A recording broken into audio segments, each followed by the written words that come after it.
أعوذ بالله من الشيطان الرجيم بسم الله الرحمن الرحيم الحمد لله رب العالمين الرحمن الرحيم مالك يوم الدين إياك نعبد وإياك نستعين اهدنا الصراط المستقيم صراط الذين أنعمت عليهم غير المغضوب عليهم ولا الضالين. My respected brothers and sisters, our dear Sheikh, our respected elders, Assalamu alaikum wa rahmatullahi wa barakatuh. I'd like to welcome you to this, our third session in the series that we're running on Islamic History Month. I'd like to extend a most warm and cordial welcome to each and every one of you who are joining us in person, but we also have a national and international audience of individuals joining us online. So I'd like to extend a warm welcome to those of you who are joining us online. And if you have friends and families that are available, you can invite them to share in the benefit of this program. Without further ado, I'll invite Rabbi Saif to recite a few verses from the Quran, and then I'll outline the program and tell you what to expect this evening, inshallah.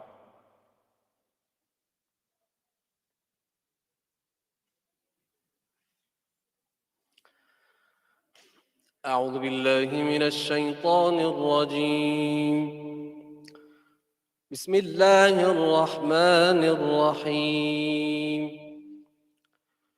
لو أنزلنا هذا القرآن على جبل لرأيته خاشعا متصدعا من خشية الله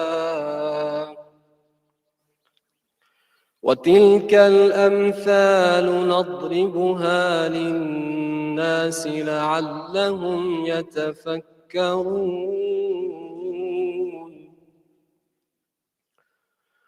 هو الله الذي لا إله إلا هو عالم الغيب والشهادة هو الرحمن الرحيم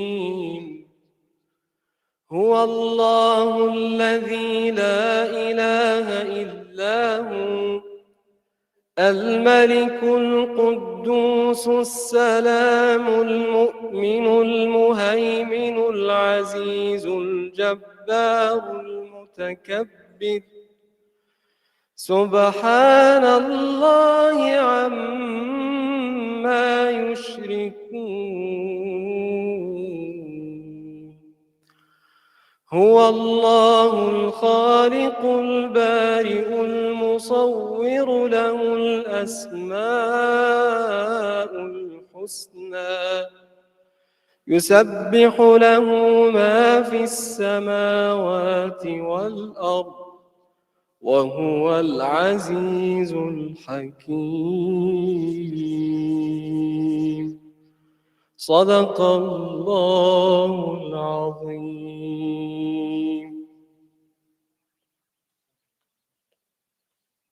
Jazakallah, thank you very much, Brother Saif. And many of you would know I also want to publicly thank him and acknowledge him for his contribution to the IIT.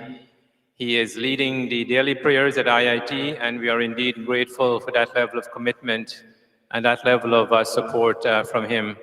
So brothers and sisters, let me once again welcome you to this, our third program, celebrating Islamic History Month, and also once again to welcome our international audience who are joining us online.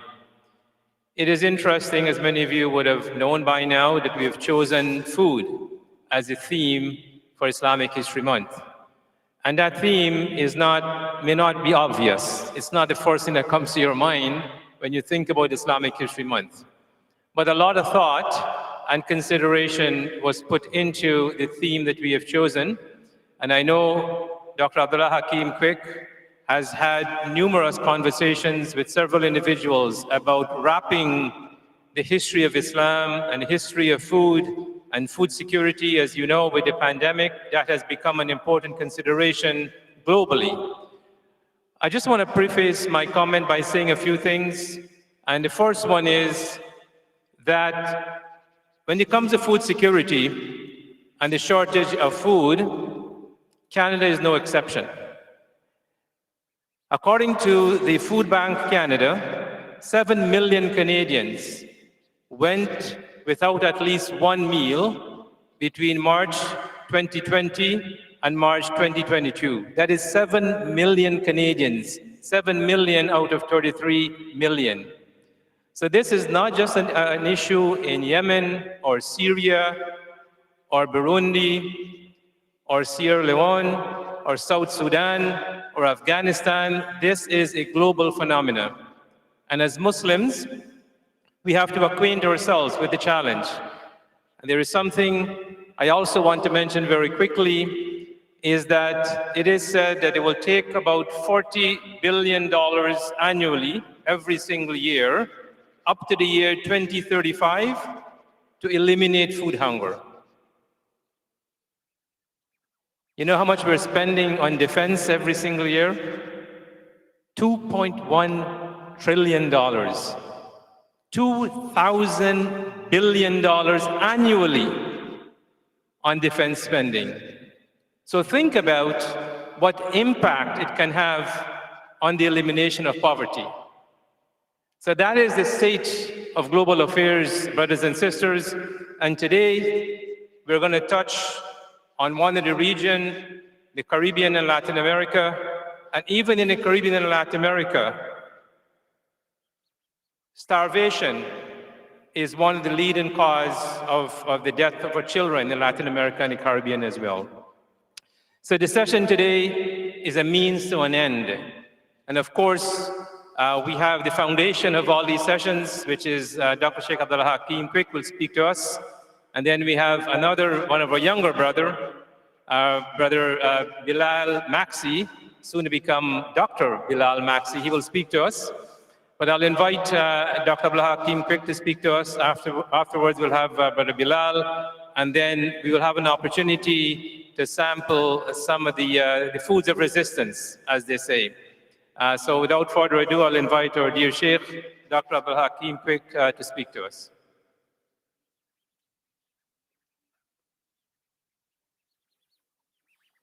Bismillahir Rahmanir Rahim. Alhamdulillahi Rabbil Alameen. Wa usalli wa usallam ala Sayyid al-Awwaleen wal-Akhirin, Nabiyyina Muhammadin, wa ala alihi wa sahbihi wa barak wa sallam. All praise are due to Allah, Lord of the worlds, and peace and blessings be constantly showered upon our beloved Prophet Muhammad, the master of the first and the last, and upon his family, his companions, and all those who call to his way and establish his sunnah to the day of judgment. My beloved brothers and sisters, Assalamu alaikum wa rahmatullahi wa barakatuh. Alhamdulillah, I want to congratulate the Islamic Institute of Toronto and the Black Canadian Muslim Organization for coming together for this program here tonight. And it is one of the most important acts, I believe, after submitting to Allah today for Muslims, is to seek unity, to network. Because if we are separate nations, tribes, then we are just part of an international community. But if we are an ummah, which means we are together and we see the strength in each other, then we will become one of the most powerful nations on the face of the planet Earth. And so the concept of Islamic History Month is to look at topics not just on the surface, but to go through the surface and to try to bring out information so that we can understand what is actually happening. We are living in a world where people have the ability to make what is true seem false, and they can make what is false appear to be true. And so we need to be able to go to the sources, go to the essence of each topic and each area, and connect that with our Islamic understanding. And so in dealing with this look at history, so to speak, I want to go back to one of our important maxims, a base for our thinking. And this is something that I want you to keep in your mind teach this to your children as a basis of how to approach history, what is being taught to us. And that is that for years, we have been taught that Christopher Columbus discovered America in 1492. It was in the textbooks. In America, there are more cities named Columbus than any other city. There's a national holiday in America, Columbus Day, for the so-called discovery of America. But the reality is, if you say you discovered a place, that means there's nobody there. If I say that, I went to Calgary last week for the first time, I discovered Calgary, it's a state of insanity. And when Columbus came into the Americas, the indigenous people had been living here for thousands of years. This picture here is from Peru. And the Inca civilization, they had a larger city-state than maybe anywhere else in the world. That's here in the Americas. And the reality is that with all of the people here, with all of the structures here, with the civilizations, Columbus coming into this area and seeing the people and saying, I discovered you, the reality is, and look at this picture here, this is a pyramid. This pyramid is not in Egypt. This is in Mexico. And if you could focus, it's hard to focus, you'll see little dots on the side. Those are people. And so the millions of people in this area made tremendous progress. So in turning things around, what we call deconstructing history and putting it back together, instead of saying Christopher Columbus discovered America, we should say that Columbus was discovered in 1492. See the difference in the two? Because he was lost and he bumped into America on his way to India. The people are not Indians. He thought he was in India, off the shore of India. And so it was a complete mistake, and the reality on the ground was something totally different. Look at the estimates for the people living here.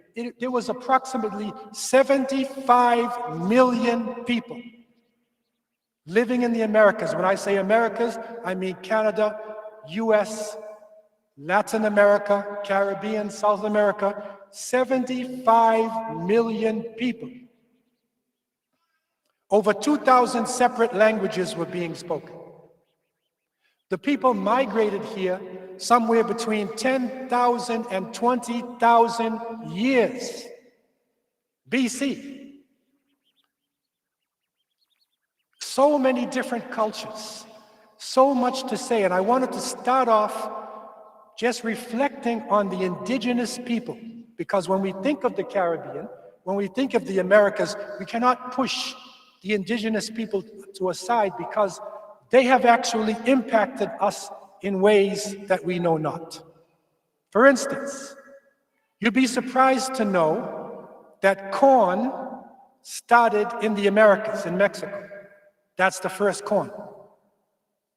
Potatoes come from this part of the world. Tomatoes come from this part of the world. Forms of squash and beans and cranberries and so many products came from the Americas and were exported to other parts of the world. We're looking tonight at the Caribbean basin, and when you look at the Caribbean, you will see that the Caribbean Sea actually touches on even really southern America, Florida, and the Bahamas, and goes over to Central America. So all of the countries of Central America and South America right there have a Caribbean shoreline. And so this is what is now being called the Caribbean Basin. There is a group called CARICOM. And the CARICOM includes Belize, which is British Honduras, and Guyana. And so this is the reality that we're talking about. it's important for us to connect together our cultures and our societies. What do Muslims have to do with this? Again, this is where we have to start thinking from our own perspective, not Columbus discovering America. Because even Columbus knew, if you read his memoirs, he knew that there were dugout boats, there were canoes coming from West Africa, going across. He knew that people were going across the ocean. And in our writers, we have a famous writer called Al-Mas'udi. And he wrote a book called Muruj al-Dahab wa Ma'adan al-Jawhar, famous book. And he spoke in 956 AD. Think about 1492, right? In 956, Al-Mas'udi spoke about the journey of Muslims, and they came back to Spain, Al-Andalus, and everybody in Al-Andalus knew about their journey. In 999, Abu Bakr ibn Umar al-Qibtiyya spoke about the journey of Muslims into the ocean and returning. In the 11th century, Al-Idrisi, in his book Kitab al-Mamalik wal-Masalik, he talked about a group of Muslim sailors who went into the ocean and they reached an island. It was deserted. Then they went to another set of islands. They were captured, and the king on the island spoke to them with an interpreter who could speak Arabic. This is in our books. The interpreter could speak Arabic. So people who were speaking Arabic had been coming across and known by the people in the region.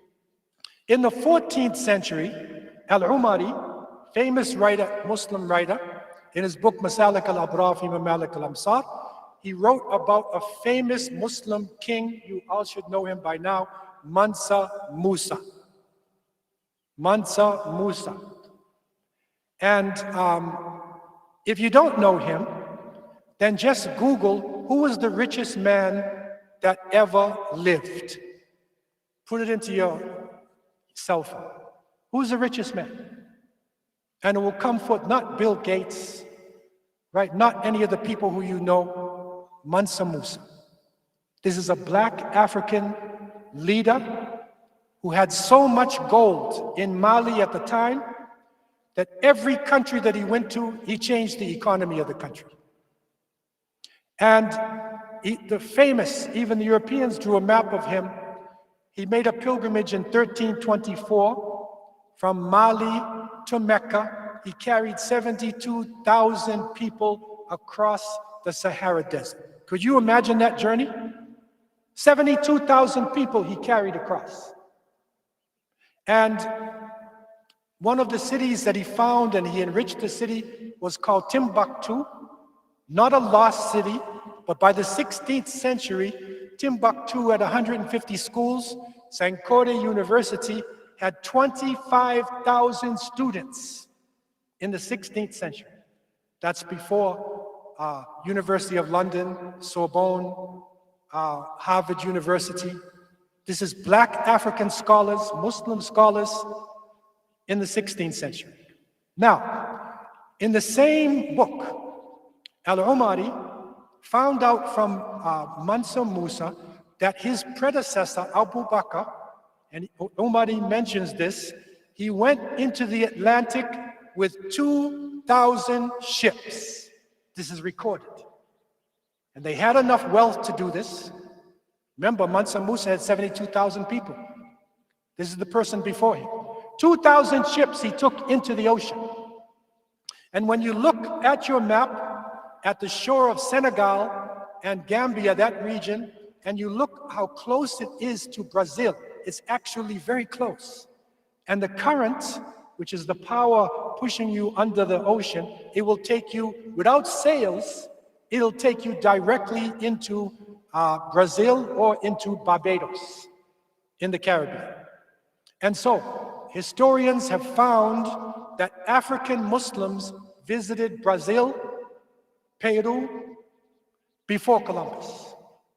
Their pictographs are written. Also, they reached into Central America, and Balboa, who was the famous Spanish, right? They say he discovered the Pacific. How can you discover the Pacific and people living there for 20,000 years?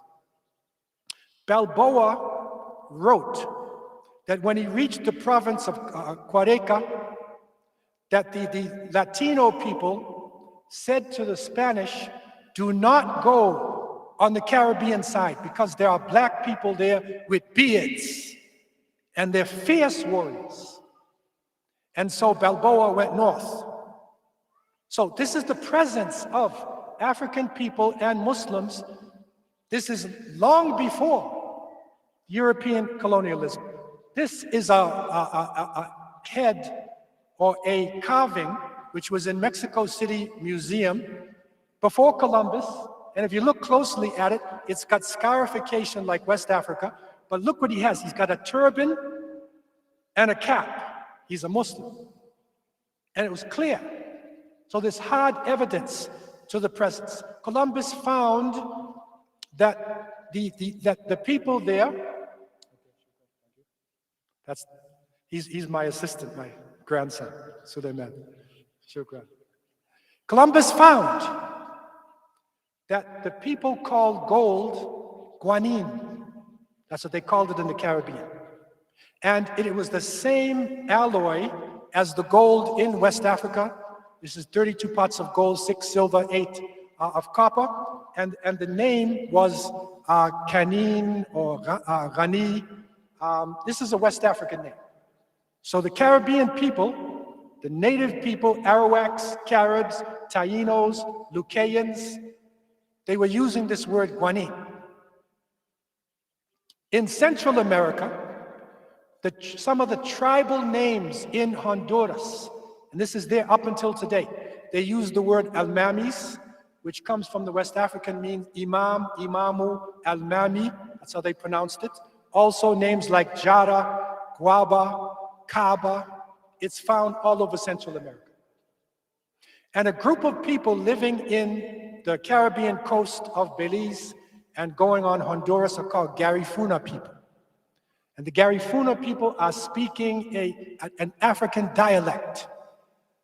And we can trace them now before Columbus. The British are very crafty. They said, no, they're black Caribs. But how can they be black Caribs? How can they be shipwrecked slaves when they were already there before you came?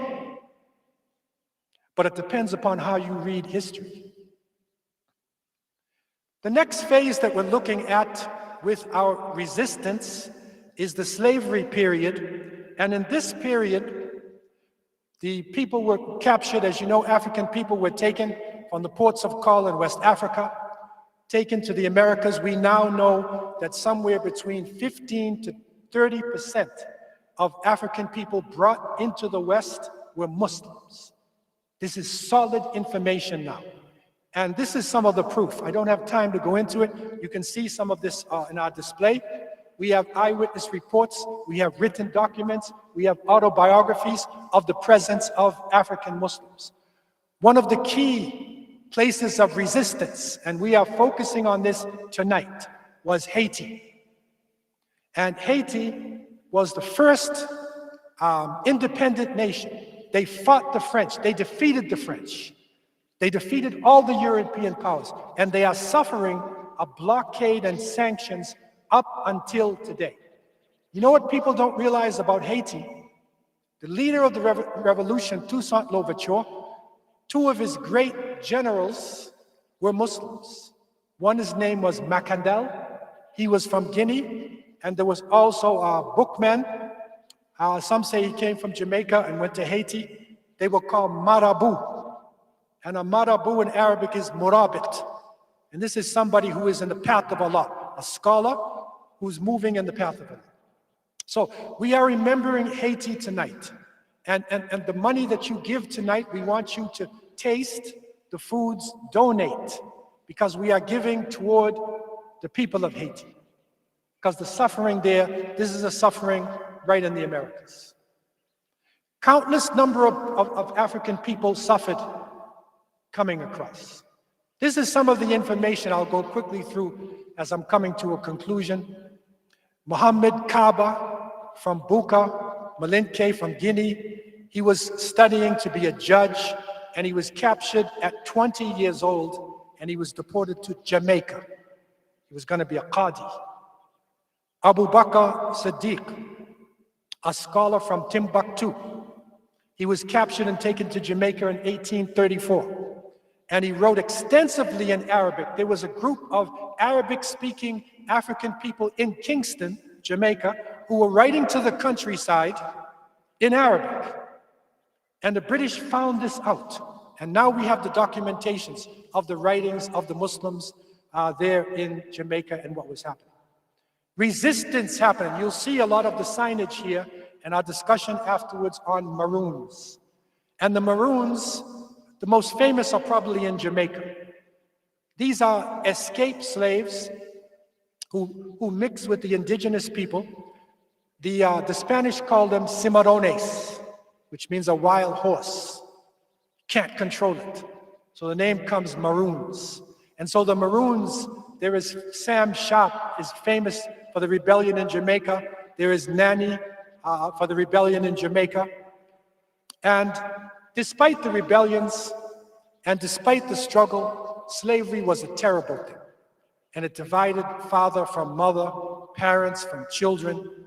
And so African people were lost the culture, the language, the religion. It was forbidden to pray. You had to eat pork. This was part of the pain and suffering. But even though resistance continued. Now, in the last section, briefly, to round it out, the British were very crafty slave masters and colonists. And after a while, slavery became a dirty word. Slavery was not popular. And so they decided on a new way to import people into the region because they were growing sugarcane, cotton, tobacco, and this was actually building up Europe. It is the basis of American society and European society, so they brought the idea of indentured laborers. It was a contract that the British office set up. You would travel for 5 years to the West Indies. You were provided free housing and free medical attention. So you sign a contract. It's not like slavery. And slavery was abolished officially by the British in 1807. Okay? But now in 1839, the indentured labor period began. Indian indentured labor, it was made legal in the British colonies. 9/10 of the indentured Indian immigrants were from the Ganges Basin and embarked at Calcutta in India, and in South Indian remainder were from Madras. 1 in 6 were Muslims and the rest were Hindus. This is some of the ports. You'll see Calcutta, and down in the south you see Madras, where the people were coming from. The first ship that landed, the Whitby, landed in Berbice in May 5th, 1838, from Calcutta, after leaving January 13th. But this was a forced migration. And between 1838 and 1924, nearly 500,000 Indians entered the Caribbean region. The conditions were harsh. It was difficult conditions. Under that system, you have to work so many tasks per week. You're given a pass book. A type of apartheid was set up. Housing conditions were difficult. It was not as difficult as slavery, but very harsh conditions. And under these conditions, there was Islamophobia, the fear of Muslims, because the Crusaders, the European Christians, realized that the most powerful force on earth were the Muslims. And so whenever an Indian Muslim laborer, when they wanted to insult him, they would say, "Oh, you Fuller man." Okay, they use this word Fuller. But the word Fuller is the Fulbe. This is one of the most important West African Muslim nations. So what they were really doing is that they were calling the Indian Muslim a wild, a rebellious African Muslim. And in Trinidad, they'll call you Mandingo. Okay, but the connection is there. Resistance came. Resistance came through the Indian community. Muslim community. It came not in the form of open rebellions as in the African case, but it came with the building of masjids, and with the masjid, they would build also a maktab, which is like a school, madrasa. So resistance came through education, holding on to the culture. And this is why, alhamdulillah, through that resistance, Islam was not wiped out. And it continues today, and it thrives. And that is one of the great achievements of the Muslims. Resistance also came in many ways. Here are some of the masjids here. We don't have time for the details, but this is a monument on the site of the first masjid in Guyana, Philadelphia, East Bank, Essequibo. Okay. Now, what a lot of people don't realize is that the Dutch also brought indentured laborers into Suriname, which is Dutch Guyana. Indonesians were brought in large numbers, and if you look at that picture, too bad you couldn't see it properly, it looks like Malaysia or Indonesia, but it's in South America. And Suriname has the largest population, percentage-wise, in all of the Americas, is there in Suriname, Javanese Muslims. If you look at that, you think you're in Indonesia, but you're in South America. And Islam continues and it thrives. And so our resistance comes in many ways. We are looking tonight at the resistance through food. You can read about ackee and saltfish. It's a famous dish now. Many people want ackee and saltfish. You don't realize that saltfish was a way they were given to the slaves. They salt this fish. It's like a throwaway thing in a sense. Ackee, the plant itself that is growing, if the ackee does not open up, the pod is red.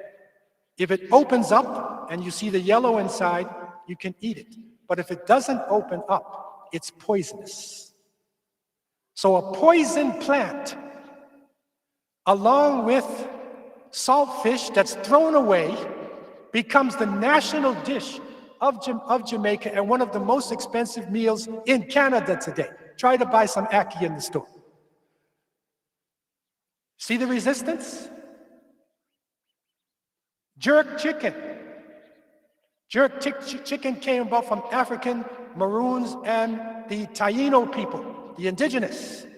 So it's a combination of indigenous African, which brought together the spices. You can look in details at some of the spices that we have here for your jerk chicken. I can't guarantee you any jerk chicken tonight because it's very expensive, right?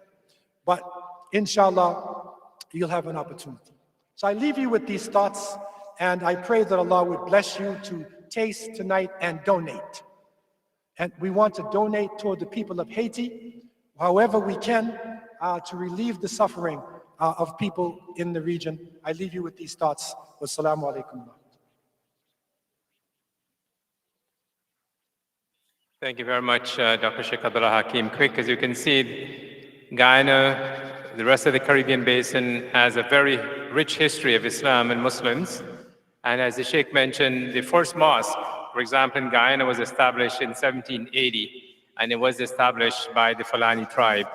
So you can see that despite efforts that were made to try and suppress the religion emerged. And today, for example, I can speak about Guyana because that's where I grew up. There's a masjid in every single village in the country, and less than 10 or 15% of the population of the country are Muslims. But the heritage, the culture, the legacy that our foreparents brought with them from Africa and then later on in India is a testimony to the faith and the sustainability that exists today in the region. As the Sheikh mentioned, in addition to money that's collected today being donated to Haiti, we're also, throughout the month, we have a food drive, and all the food that's collected will be donated to the Muslim Welfare Center.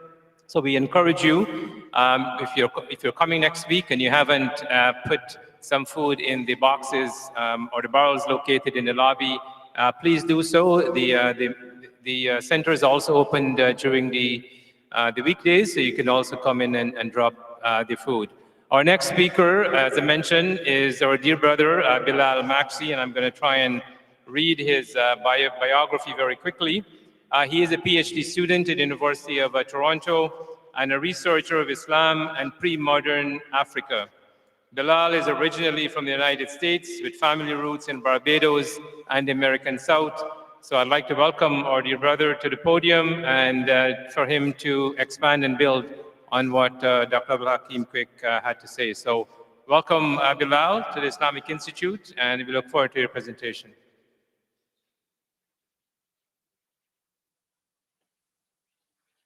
Bismillah.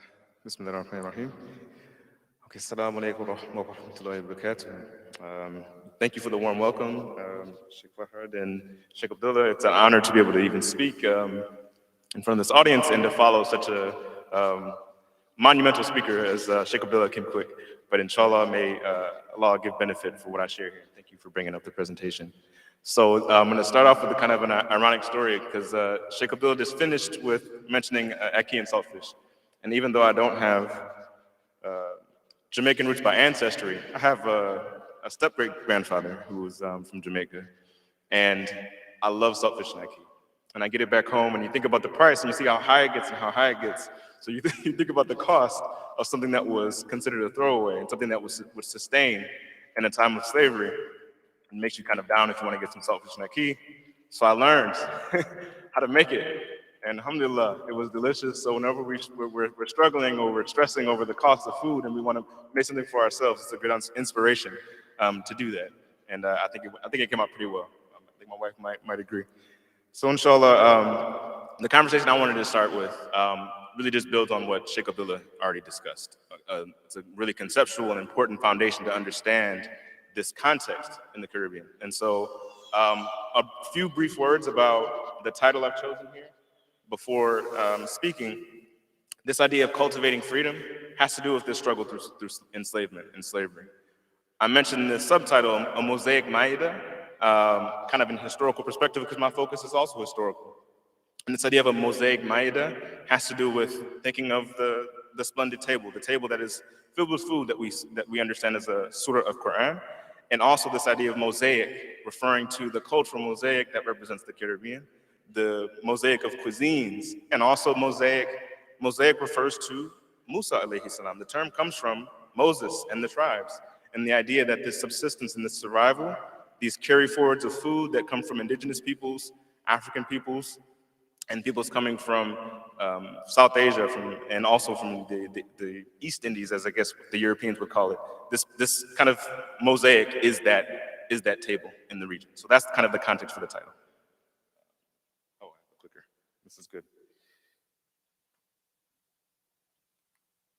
So this is just a quick context. I'm going to move through it a little bit more quickly just so that we have time to kind of respond and discuss. But I have it broken up into 4 themes, right? This idea of time. So the beginning, as Sheikh Abdullah mentioned, it's not 1500, it's not 1492. It goes very far. And my focus is going to be on some of the crops and the foods and the flora of this space. It wasn't a wild land. It wasn't a place that was uncultivated.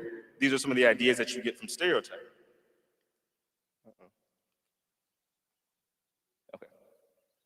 But the first peoples of the Caribbean were also cultivating food, okay?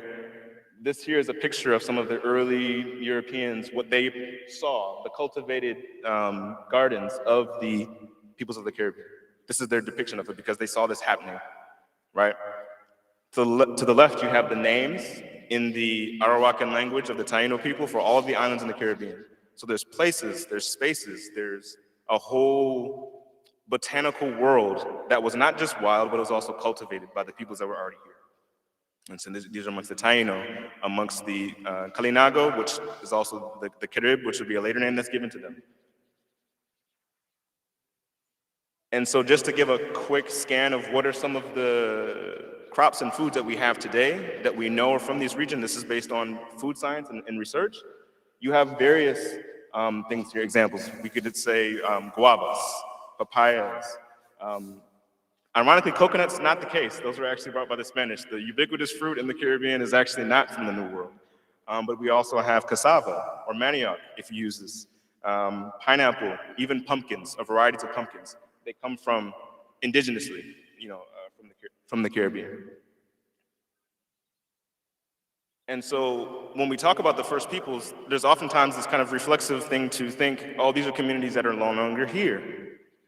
The communities that exist may defy stereotypical images of what first peoples are, but the Garifuna communities that Sheikh Abdullah mentioned, and their descendants from the Black Carib and the Garifuna, these communities still carry these legacies forward. And they also are carried forward in cuisine, right? Cuisine and the things that are grown. So some of the foods and the flora, the cultivated foods that you saw on the other page, they're represented here. It's probably hard to see, but on the far left, those are like basically cassava cakes, or they're like flatbreads with coconut used, incorporating what came later. In the middle, you have an arrowroot, kind of like a bread. I'm forgetting the name. This is not my experience, but arrowroot being indigenous to the region. So this is something that's carried forward in the community, in the people. Breadfruit salad, smoked, mackerel, and of course the saltfish in the other dish here. So you're seeing this is not something that went away, it continues. So then there's the kind of the encounter, what the so-called Columbian exchange.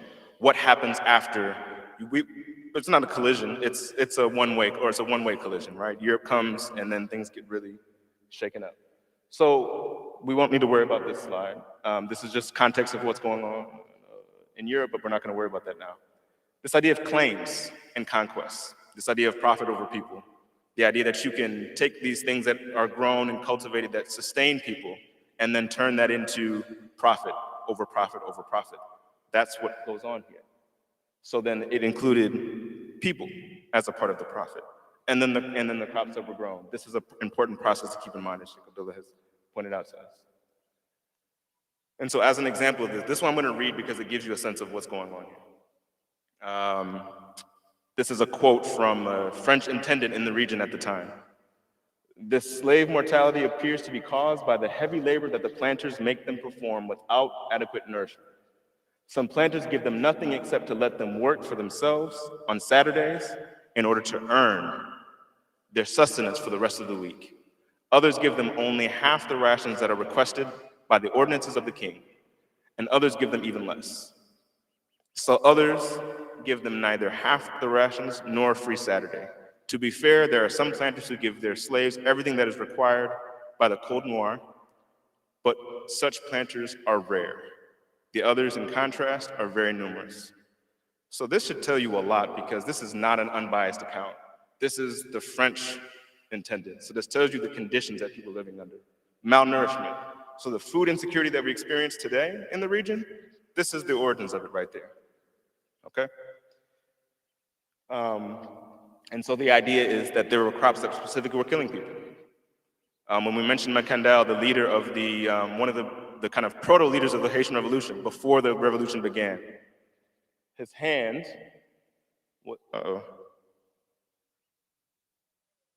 wasn't, where is it? I'm sorry, 1 second. Okay, I'm scooping it. We're just gonna go to this one. His hand was crushed in a sugar mill, sugar press. That was a part of the reason for this revolt. People wanting to subsist on the work of their own labor, the food they're producing, having not even one day of the week to provide for yourself and your family. A revolt started by a Muslim. This description here tells you. So this gives you some context of the conditions people were facing. Excuse me for jumping around.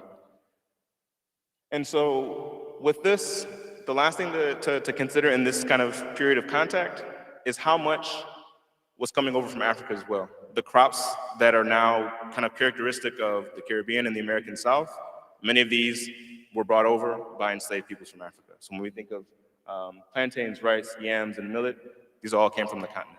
And they have various forms and uses in the crops and cuisine of the Caribbean today. So then on that same topic, this idea of provision, of sustaining oneself. They called it Carolina gold. So when I speak of the Caribbean, if you think of the what were the two American colonies in the South and somewhat Carolina, Georgia and South Carolina, they were in this greater Caribbean region. They were closer in terms of culture and practice than they were to the northern colonies. It's an accident of history that they joined the United States.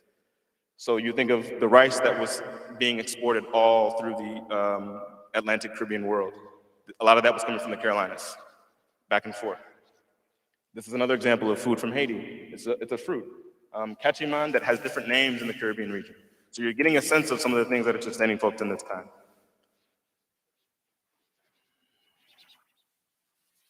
So I mentioned Macandal, and kind of one of the experiences that we can assume led to his revolt. Sheikh Abdullah mentioned Abu Bakr Sadiq in Jamaica. This is a part of the account of what he's written. This is his handwritten, it's actually a copy. This tells you that Islam was transmitting. So while folks are being forced to work on these sugar plantations, they're still trying to carry forward Islam. This is his copy of the Kitab al-Salat. And I think this is of Akhdari or of Karawani. And this is written by a scribe of Abu Bakr Sadiq, which means he's passing this knowledge down generationally in Jamaica. So when we talk about this presence being before, it continues, it doesn't go away. And these other figures that are mentioned here, from the Carolinas, right, if I'm thinking of a greater Caribbean, to Curacao, North and South America, from Belize in the west to Barbados in the east. This is where all of this is going on. You have folks arriving here.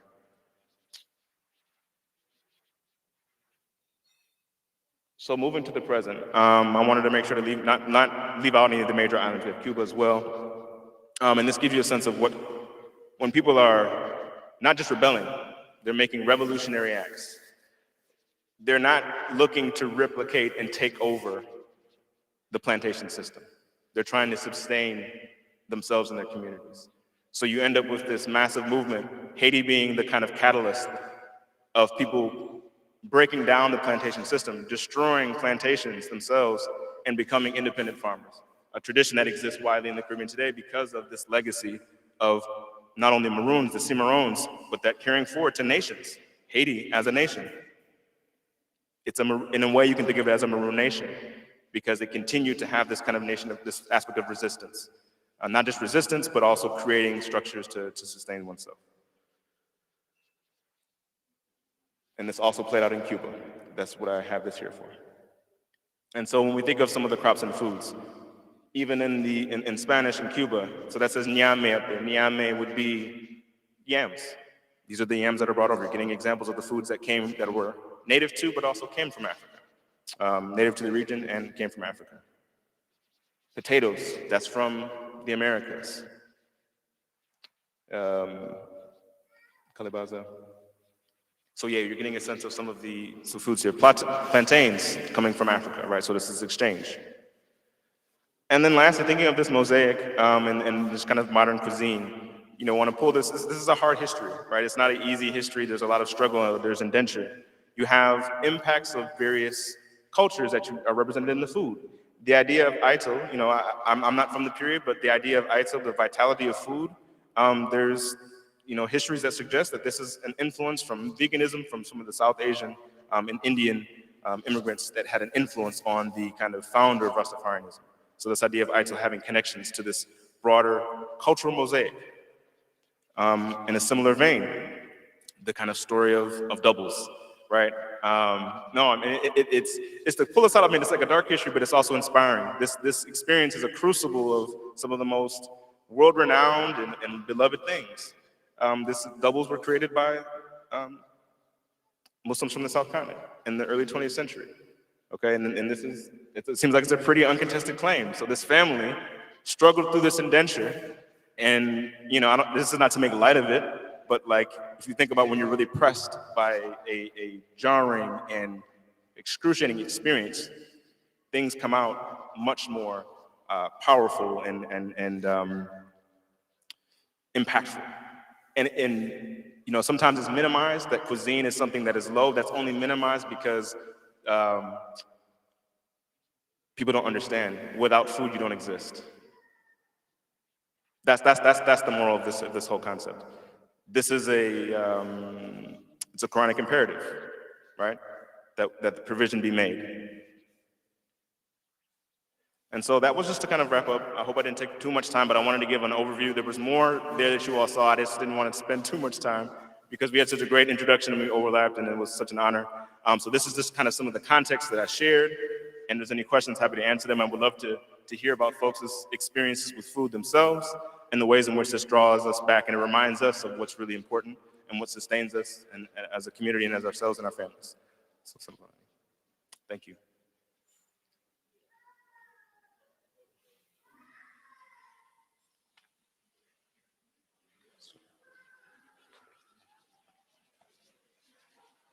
Thank you very much, Jazakallah, Bilal. That was a really good presentation. Obviously, lots of research, lots of history, lots of context. And the mosaic, the word that he used is mosaic. And I think, upon reflection of that word, that's probably the apt description of the Caribbean region. Because, unlike most other places in the world, it would be difficult to travel to any part of the world and see the cultural, ethnic mix that exists within the Caribbean. So you have Blacks and Indians and indigenous and people of Portuguese origin. You've got a plethora of races commingling, and that's perhaps one of the other important considerations, is that they commingle for the most part, and that's perhaps a reflection of how they had to come together to survive during the indentureship and during slavery. The one food I didn't hear about, but perhaps we'll talk a bit about it during the Q&A, is that of pepper pot, because I thought that has to have some origin and some history with what's happening in the Caribbean. So that ends the formal presentation. We're going to do some quick Q's and A's if you have any question and answer, and afterwards I'm going to ask you to take your seat. We're going to serve you the sample of the food while you're seated, and if you're interested, you can go and have some drink, but remain seated after the question and answer, and the food will come to you, inshallah.